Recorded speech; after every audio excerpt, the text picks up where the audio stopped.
तो शुरुआत करते हैं hello my shine love part 31 की।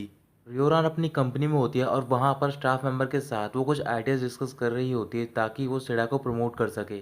उनके साथ में क्वांशा भी होती है, तो फिर क्वांशा रियोरान से बोल रही होती है कि मेरे पास कुछ आइडियाज़ हैं। रियोरान क्वांशा से उसकी स्ट्रैटेजी के बारे में पूछ रही होती है।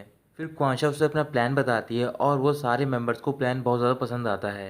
रियोरान प्रमोट करने की सारी जिम्मेदारी क्वांशा को देती है और वहाँ से चली जाती है। जैसे ही वो बाहर पहुंचती है तो फिर वहां पर यूशंग आ जाता है और वो रियोरान को लंच पे ले जाने के लिए पूछ रहा होता है। रियोरान जाने से मना कर देती है और वो बोल रही होती है कि मैं बहुत ज़्यादा बिजी हूँ। यूशंग कह रहा होता है मुझे पता है कि सिडा का प्रमोशन का पीरियड स्टार्ट हो गया है, इस वजह से तुम काफ़ी बिजी हो, लेकिन मैं यहाँ पर एज अ स्पॉन्सर आया हूँ ताकि मैं तुम्हें और भी रिसोर्सेज प्रोवाइड कर सकूँ। रियोरान यूशंग की बात मान जाती है और वो उसे बाहर जाकर वेट करने के लिए बोलती है। यूशेंग के जाने के बाद रियोना जिमो को कॉल करती है, उसे बता रही होती है कि आज वो घर लेट आई क्योंकि वो एक इन्वेस्टर से मिलने के लिए जा रही है। जिमो उस बात पे कोई भी रिप्लाई नहीं करता। फिर वो रियोन से बोल रहा होता है कि आज मैं भी लेट आऊँगा। इसके बाद रियोन कॉल कर यूशेंग के साथ चली जाती है।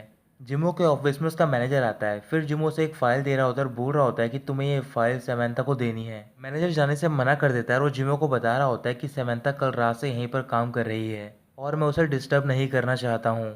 कुछ देर बाद जिमो सैमंथा के ऑफिस में उससे मिलने के लिए जाता है। वहां पर पहुंचने के बाद जिमो देखता है कि सैमंथा अपनी डेस्क पर हेड डाउन करके बैठी हुई होती है। जिमो सैमंथा से पूछ रहा होता है क्या तुम्हें कुछ हुआ है। फिर सैमंथा उसे बता रही होती है कि मेरे स्टमक में थोड़ा पेन है। इसके बाद जिमो सैमंथा को अपने साथ आने के लिए बोल रहा होता है ताकि वो उसे लंच पर ले जा सके। सैमंथा उसकी बात मान जाती है। फिर कुछ देर बाद जिमो सैमंथा को रेस्टोरेंट के बाहर लेकर पहुंच जाता है और उसे रेस्टोरेंट के अंदर जाने के लिए बोल रहा होता है। सैमंथा जिमो को भी बोल रही होती है कि तुम मेरे साथ चलो। जिमो मना कर देता है और बोल रहा होता है कि मुझे भूख नहीं लग रही है। सैमंथा इमोशनल हो जाती है और वो जिमो से बोल रही होती है क्या तुम्हें पता है कि मैं पहले थेरेपी कराने के लिए अकेली जाती थी। उस थेरेपी का पेन झेलना मेरे लिए इतना मुश्किल नहीं था, जबकि अकेले खाना मेरे लिए बहुत ज़्यादा मुश्किल था। तुम्हें खाना खाने की कोई जरूरत नहीं, तुम मेरे साथ सिर्फ अंदर जाके बैठ भी सकते हो। इधर यूशंग रियान को अपने साथ लेकर जा रहा होता है, तो फिर रियान कार में सिर्फ सिडा के बारे में बात कर रही होती है। यूशंग रियान से बोल रहा होता है कि जितना तुम काम के बारे में बात करती हो उतना ही मेरा मन करता है कि मैं तुम्हारे और भी ज़्यादा क्लोज आऊँ और तुम्हारी केयर टेक करूँ। तभी रियान उसे रोक लेती है और कह रही होती है मैंने तुम्हें पहले ही बोला है कि हम दोनों का जो रिलेशनशिप है वो सिर्फ वर्किंग रिलेशनशिप है। मैं और जिमो हम दोनों डेट कर रहे हैं और इस टाइम पर मैं बहुत ज़्यादा खुश हूँ। तभी यूशंग के पास मैसेज आता है। फिर मैसेज को पढ़ने के बाद वो रियान से बोल रहा होता है क्या तुम्हें वाकई में लगता है कि जिमो तुम्हारी केयर टेक कर सकता है। यूरान पूछ रही होती है कि तुम किस बारे में बात कर रहे हो, तो फिर यूशिंग बोलता है कि मैं तुम्हें आज एक स्पेशल रेस्टोरेंट में लेकर चल रहा हूँ। यूशिंग के पास सैमंथा का मैसेज आया होता है और उसमें उस रेस्टोरेंट का एड्रेस होता है जहाँ पर सैमंथा जिमो को अपने साथ लेकर गई होती है। जिमो सैमंथा के साथ रेस्टोरेंट के अंदर चला जाता है। फिर वहाँ पर सैमंथा फूड ऑर्डर करती है। इसके बाद सैमंथा पास्ट के बारे में बात कर रही होती है, तो फिर जिमो बोल रहा होता है कि वो सारी चीज़ें पास्ट में थी, तो फिर तुम्हें भूल जाना चाहिए, तुम्हें मूव ऑन करना चाहिए। ये कहकर वो जा रहा होता है। तभी सैमंथा उसका हाथ पकड़ लेती है और उसे रोक लेती है। फिर वहाँ पर यूशेंग और रियान भी पहुँच जाते हैं और रियान देख लेती है कि जिमो का हाथ सैमंथा ने पकड़ रखा होता है। रियान को देखने के बाद जिमो अपना हाथ छुड़ाता है। फिर वो उससे बोल रहा होता है क्या ये वही इन्वेस्टर जिससे कि तुम मिलने जा रही थी। रियोरान इस बात का रिप्लाई नहीं करती और वो सैमंथा से पूछ रही होती है कि तुम यहाँ पर क्या कर रही हो, क्या तुम जिमो को जानती हो। सैमंथा रियोरान से पूछने लग जाती है क्या तुम भी जिमो को जानती हो। फिर वो उसे बता रही होती है कि जिमो मेरा बॉयफ्रेंड है। सैमंथा मुस्कुराने लग जाती है। फिर वो रियान को अपना कार्ड देती है और उसे बता रही होती है कि मैं विंग फैशन ग्रुप की नई डिज़ाइन डायरेक्टर हूँ। रियोरान थोड़ी सी इरिटेट हो जाती है। फिर वो सैमंथा से बोल रही होती है कि हमारे बीच में बहुत सारे कोइंसिडेंस हो रहे हैं और हम बार बार मिल रहे हैं। क्या ये वाकई में फेट है या फिर ये किसी ने प्लान किए हैं। तभी जिमो रियान से पूछ रहा होता है कि तुम दोनों एक दूसरे को कैसे जानते हो। फिर रियान उसे बता रही होती है कि एक दिन सैमंथा ने मेरी कार को टक्कर मार दी थी और उसी दिन हम दोनों ने एक दूसरे के कॉन्टेक्ट को शेयर किया था। ये सुनते ही जिमो गुस्से से यूशन की ओर देखने लग जाता है। फिर वो रियान को अपने साथ लेकर जा रहा होता है। रियान जाने से मना कर देती है और बोल रही होती है कि हम सब एक दूसरे को जानते हैं, क्यों ना हम साथ में लंच करें। जिमो को उसकी बात माननी पड़ जाती है। फिर इसके बाद वो लंच कर रहे होते हैं, तो फिर जिमो और रियाना एक दूसरे से फ्लर्ट कर रहे होते हैं। ये सब देखने के बाद सैमंथा रियान से बोल रही होती है लगता है कि तुम दोनों का रिलेशन काफ़ी अच्छा है। रियान सैमंथा से बोलने लग जाती है कि तुम्हें भी एक बॉयफ्रेंड ढूंढना चाहिए ताकि तुम भी ये सब चीज़ें फील कर सको। सैमंथा इस बात का रिप्लाई करती है और वो रियान से बोल रही होती है कि मेरी एक्स बॉयफ्रेंड की पहले से ही गर्लफ्रेंड है, लेकिन मैं गिव अप नहीं करूंगी और उसे अपना बॉयफ्रेंड बना के रहूंगी। यूरान सैमंथा से बोल रही होती है कि ये काफ़ी कोइंसिडेंस है, पहले तुमने मेरी कार को हिट किया, उसके बाद तुम जिमो की कंपनी में काम कर रही हो, कहीं तुम्हारा टारगेट तुम्हारे एक्स बॉयफ्रेंड के बजाय जिमो तो नहीं है। ये सुनते ही जिमो सबसे बोल रहा होता है कि हमें खाना खाना चाहिए, तो फिर यूरान जिमो से बोल रही होती है कि तुम नर्वस क्यों फील कर रहे हो, मैं तो सिर्फ मजाक कर रही हूँ।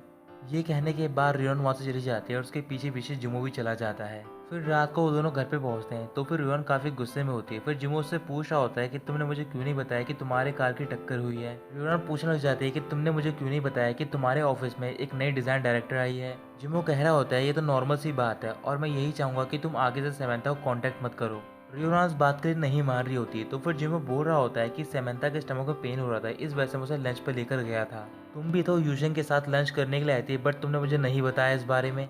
रियोरान का गुस्सा और भी बढ़ जाता है। फिर वो जिमो से बोल रही होती है कि अगर समंथा के स्टमक में पेन हो रहा था तो फिर तुम्हें मुझे हॉस्पिटल ले आना चाहिए था। तुम काफ़ी ज़्यादा अफेक्शनेट फील करते हो अपने सबॉर्डिनेट के लिए, क्यों ना मैं भी रिजाइन कर दूँ और तुम्हारे ऑफिस में काम करने लग जाऊँ। जिमो मुस्कुराने लग जाता है और वो रियोन से बोल रहा होता है कि मेरे और समंथा के बीच में सिर्फ वर्किंग रिलेशनशिप है, मैं उसका सीनियर हूँ और वो मेरी सबॉर्डिनेट है। ये कहने के बाद जिमो रियोन को किस कर लेता है। अगले दिन जिमो अपने ऑफिस में होता है तो फिर उसके ऑफिस में समंथा आती है एक डिज़ाइन लेकर। जिमो डिज़ाइन को टेबल पर रखने के लिए बोलता है और समंथा को वहाँ से जाने के लिए कहता है। समंथा फाइल रख देती है। फिर वो जिमो से बोल रही होती है क्या तुम वर्क के बाद फ्री हो, मैं तुमसे अकेले में बात करना चाहती हूँ। जिमो कह रहा होता है कि अगर तुम्हें बात करनी है तो फिर तुम यहाँ पे कर सकती हो, मैं नहीं चाहता हूँ कि हमारे बीच में वर्क से ज़्यादा कोई भी रिलेशनशिप हो। समंथा जिमो से बोल रही होती है कि अगर मेरी वजह से रियोना तुमसे गुस्सा है तो फिर मैं उससे माफ़ी मांगना चाहती हूँ। जिमो समंथा से बोल रहा होता है कि तुम्हें माफ़ी मांगने की कोई जरूरत नहीं क्योंकि तुम्हारी वजह से रियोन गुस्से में नहीं है और मैंने पहले ही बोल दिया है कि मैं तुम्हारा सुपीरियर हूँ और तुम मेरी सबॉर्डिनेट हो, इससे ज़्यादा हमारा कोई रिलेशनशिप नहीं है। आखिरी बात तुम अपने भाई से ही बोल दो कि वो ये सारी ट्रिक्स यूज़ करना बंद कर दे क्योंकि इस वजह से मेरे और रियोन के रिलेशनशिप में कोई भी प्रॉब्लम नहीं आएगी। समंथा कुछ भी नहीं बोलती और वहाँ से चली जाती है।